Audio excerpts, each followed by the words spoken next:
All right, all you guys know I'm big into throwing the minnow and using live scope. It's just how I enjoy fishing the most. I don't compete for money hardly ever. The last 2 years, I've fished one tournament. I fished one tournament this summer and it had been over 25 months since I had fished one before.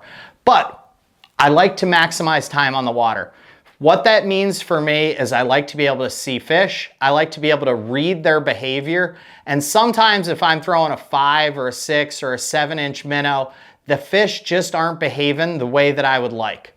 So instead of throwing a really slow falling bottom bait at them, what I've learned is I really enjoy throwing the hover minnow from Great Lakes Finesse. I really only use like 2 or 3 colors. My favorite is Matte 309. This is just, to me, it's the perfect combination. It looks like a perch, it looks like a shiner, it looks like everything I need, and I'm kind of a sucker for some purple flake and some gold flake, and this is just absolutely perfect.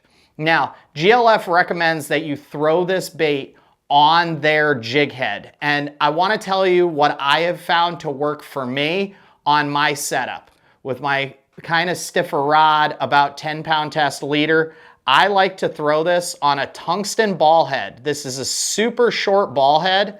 It's a #1 sized hook, and I throw it on a 3/32 ounce tungsten head. This is 2.7 grams.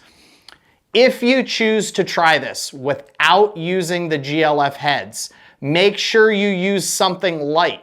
You want the bait to spiral when it falls. It hovers in the water column. So you can't have a really heavy tungsten head that causes this thing to just nose down right to the bottom. So get yourself a super light, super small tungsten head and give yourself a try. This GLF hover minnow gives these fish on live scope a little different look. So if they're not kind of chasing your bait or they're not taking a bait that you land right on their heads, give them a while to look at it as it hovers and circular falls down into their nose. You're gonna get this right in their kitchen and they're gonna wanna eat.